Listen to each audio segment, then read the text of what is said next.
The book of 2 Kings chapter 7, the Bible tells the story of a famine in the land. No food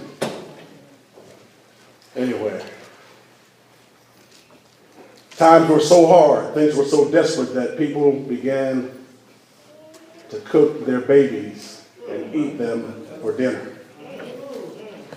It was a bad time in the land. That's the way it was for the people in the city. Outside the city walls were the lepers, those who had leprosy, lived. It was even harder for them because they depended on scraps that the people in the city threw out, the garbage. That's where they got their food. Tell it, brother. So if there's no food in the city, there's sure enough no food for those who are outside the city walls. The Bible says there were 4 lepers out there. They took an account and they said to themselves, we're about to die out here. We go in the city, they don't want us in there. There ain't no food in there anyway. They said, why don't we go to the enemy's camp? Yes. If they kill us, we was going to die anyway. Yes, sir. But maybe they might have mercy on us and give us some food. We got nothing to lose. So they went to the camp of the enemy. Yes. To their surprise, the enemy was not there. Yes. But all the enemy's food and goods were still there. Yeah. Yes, sir. So they started having a good time. They was eating better than those folks back in the city. Yes, sir. They said to themselves, wait a second, we ain't right. We ain't right. This is a day of blessing. This is a day of a good thing. And we should be sharing this with those back in the city. Yeah.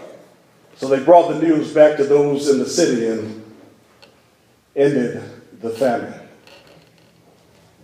Jesus in John chapter 12 said, I am the light of the world. Yes. To really understand what Jesus means, we've got to have a proper understanding of light and darkness. Yeah. The word light is an electromagnetic radiation within a certain portion of the electromagnetic spectrum with a wavelength frequency of 430 to 750 terahertz. Now, if you understand that, you're better than me. But I don't think that's what Jesus had in mind when he said the word light. I think Jesus had a simpler definition of the word light. More like a 3rd grade definition of the word light. What we see stuff with. I think that's what Jesus had in mind. The stuff that he wants us to see is his Father and his Father's goodness. Amen. I went on without acknowledging my dear friend from the hills, the Kempler family that came over here to grace us with their presence.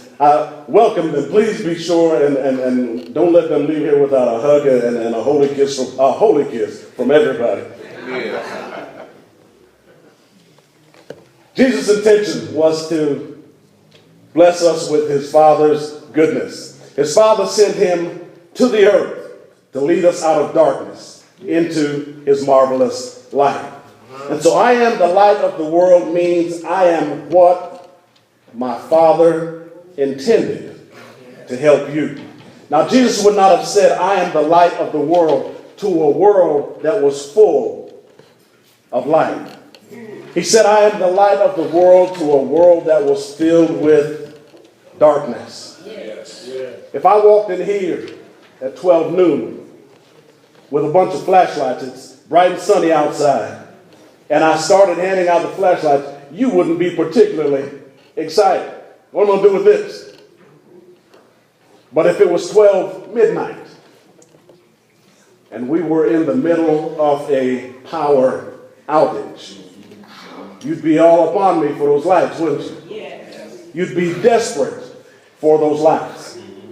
When Jesus said, I am the light of the world, he's talking to a world in deep, deep darkness, a world that's desperate for light.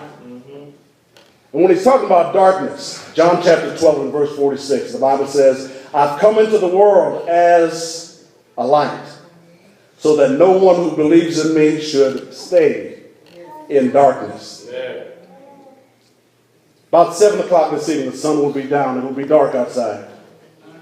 And even though it's dark outside, we would be able to walk in any direction and have little difficulty getting where we're going. You've got street lights, lights from houses, lights from cars, the moon, stars. But imagine walking outside one night when the moon is hidden by the clouds. And there is a power outage. No street lights. There are no lights from cars, no lights from houses. Now try to reach your destination. You would run into everything. Walk into cars, walk into trees, poles, fences. Hope there ain't a hole in the ground because you fall in that hole in the ground. You'd run into everything because of the darkness. Imagine the fear that would be in your heart. Woman and man alike, fellas, we'd be scared too. When Jesus said, I'm the light of the world, this is the kind of world that he has in mind. This is the kind of darkness that he has in mind. That's a world that's living in fear.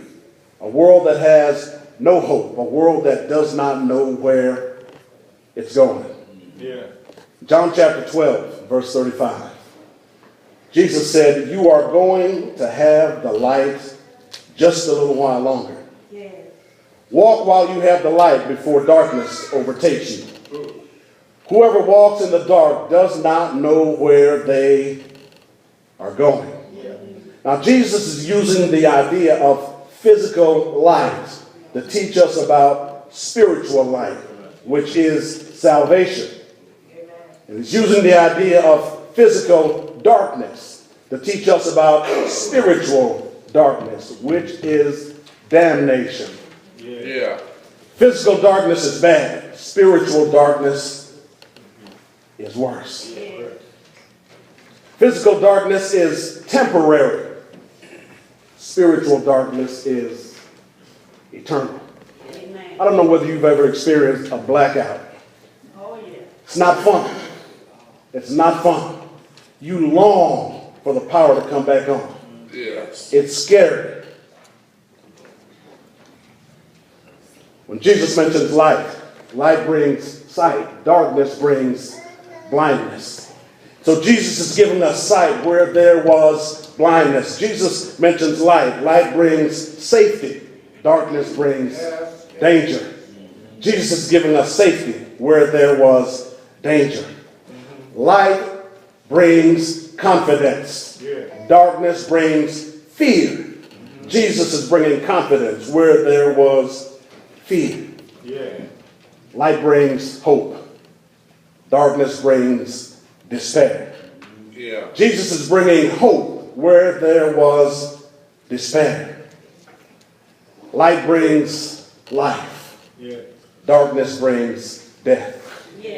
Jesus is giving us life where there was death. Matthew chapter 5, beginning at verse 14, Jesus said, you are the light of the world.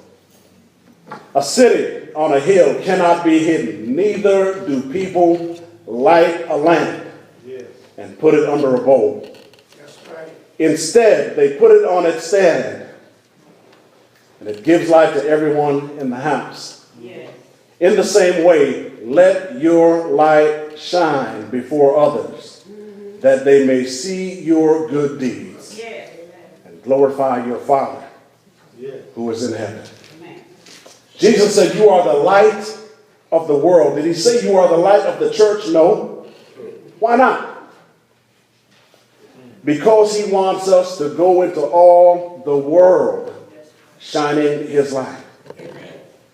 And I'm concerned that in the church, we've been too busy fussing and fighting with one another over unimportant matters that don't mean salvation to anyone. Jesus said, go into all the world. Jesus said, you are the light of the world. Yeah.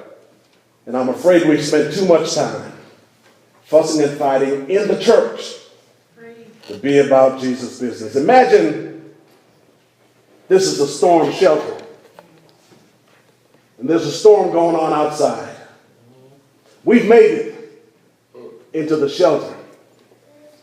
And we have a duty, a responsibility to bring others into the shelter. But that's not happening because in the shelter we're too busy arguing and fighting with one another over matters that do not result in salvation. Amen. Yeah. Arguing because I want my way and he wants his way. I want my way and she wants her way. All the while, souls are dying in darkness. Yeah. Jesus rebuked the Pharisees for the very same thing that occurs today. He said, you're teaching for doctrine the commandments of men. And I'm afraid that in the church, we've done the very same thing. Amen. We've taught tradition and bound tradition on folk. If you don't do it our way, it's the wrong way. And not only can you not fellowship with us, but you're on your way to hell. All because you're not doing it our way. Matthew 25. Jesus said that one day God will ask us some questions about this life that we live. And contrary to popular belief, he's not going to ask, what church did you attend? He's not going to ask, did you use an instrumental music? Yeah. He's not going to ask, how many times were you divorced and remarried? Preach, brother. My Bible tells me in Matthew 25, Jesus is going to say simply, I was hungry. Did you feed me? Yes. I was thirsty. Did you give me something to drink? I was sick. Did you come visit me? Did you come and minister to me? Yeah. Look at what we're fussing over in the Lord's church when souls are dying in darkness. Mercy. Every time we look at someone, they should see the light of Jesus in us. Amen. Amen. We can't afford to carry ourselves like those in the world. We've got to let the beauty of Jesus be seen in us. Every time somebody looks at us, they should say there's something different about that person. Yeah. There's a light in that person. It's got to begin in our homes, Amen. where we've got to be godly husbands Yes. and godly fathers. Yeah. Where we've got to be godly mothers Yes. and godly wives. Amen. We've got to be godly sons and godly daughters, godly brothers and godly sisters. Yes. It's got to occur in the workplace. So that although it's okay for co-workers to steal supplies from work, it can't be okay for us. That's right. Not as the light of Jesus. That's right. And stealing occurs in different ways. You know, when we cheat on our time, that's stealing. Yeah. Amen. Showing up late, long lunch, whatever the case, sitting at our desk, goofing off, whatever the case may be. We must be different if we are the light of Christ in the world. In the marketplace, there's got to be a difference in us. In the way we handle anger. In the way we handle envy, jealousy, grief. There's got to be a difference in those of us who name the name of Jesus as Lord.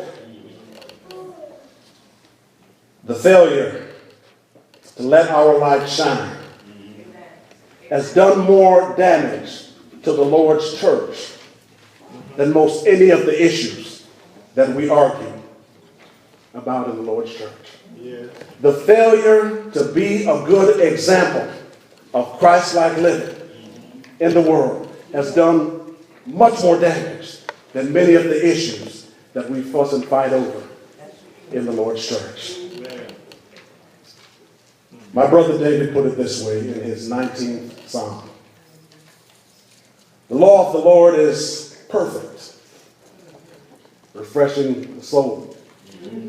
The statutes of the Lord are trustworthy, making wise the simple.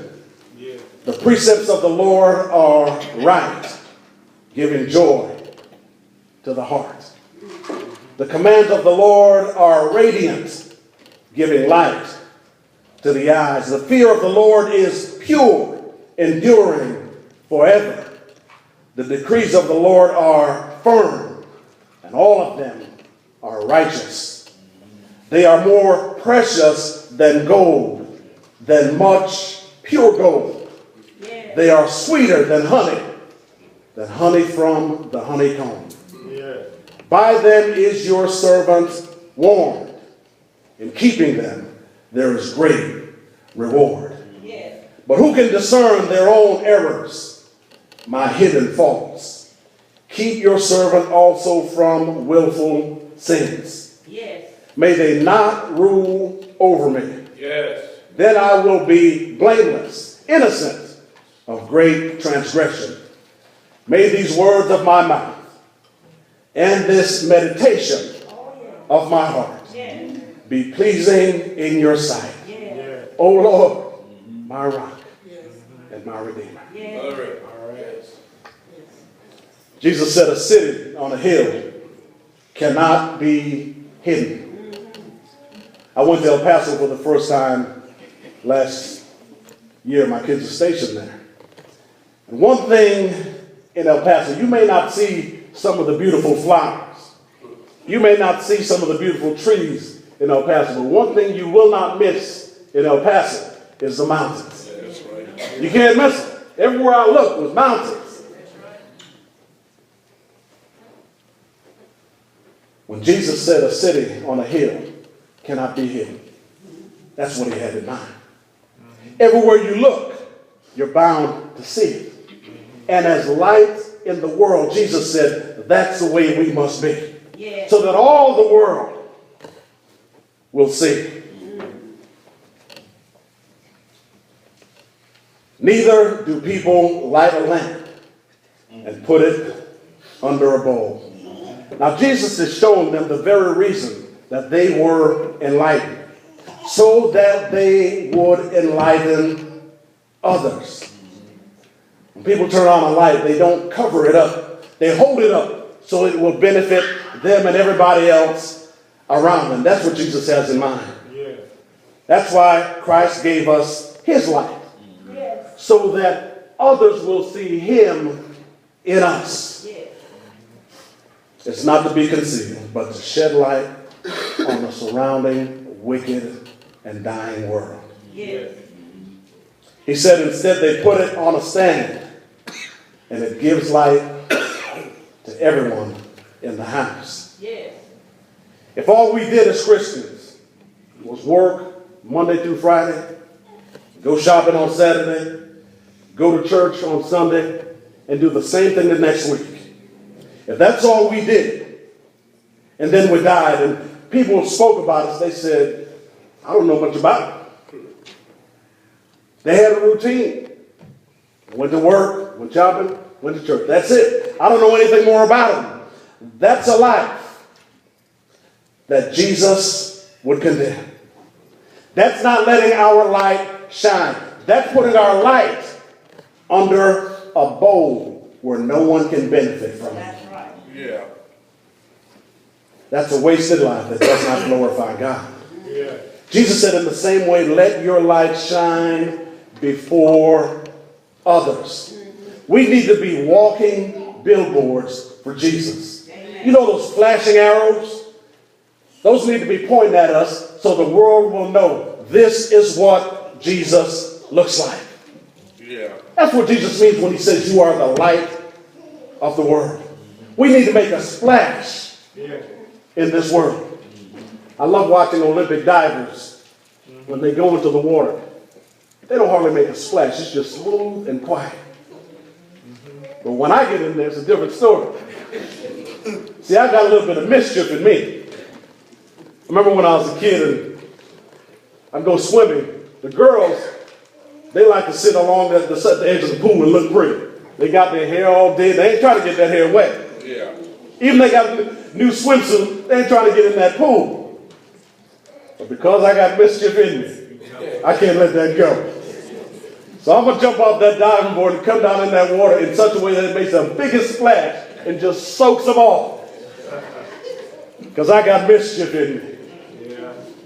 Well, that's what Jesus had in mind when he said, be the light of the world. See, Jesus had mischief in him also. Jesus went around causing mischief. He was a troublemaker. And that's what he wants us to be. Yes. Yes. That they may see your good deeds and glorify your Father in heaven. If our singing is done so that folk will hear our beautiful voices and say, "Ooh, you sure got a beautiful voice." If that's why we're doing it, enjoy that compliment, because that's all we're getting. We ain't getting none from God.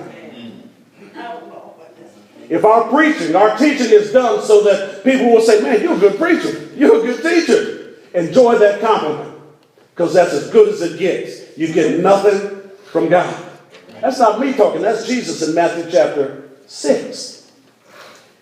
If we do what we're doing to get the praises of men, that's as good as it gets. Jesus said, "You get no praise from my Father in heaven." Yeah. That they may see your good works and do what? Glorify God. Remember, it ain't about us. It's about God getting the glory. Everything we do should be with a view toward glorifying God. Everything we do must be with a view toward glorifying God. I love the words of Jesus when his parents said, "Jesus, where you been? We've been looking for you." He said, "I was about my Father's business." B-I-D-N-I-C. I know that's incorrect, but it makes a point, doesn't it, brother?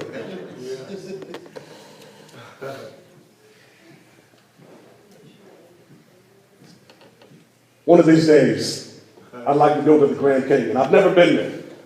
Now, I'm afraid of heights, so I really ain't got no business going there.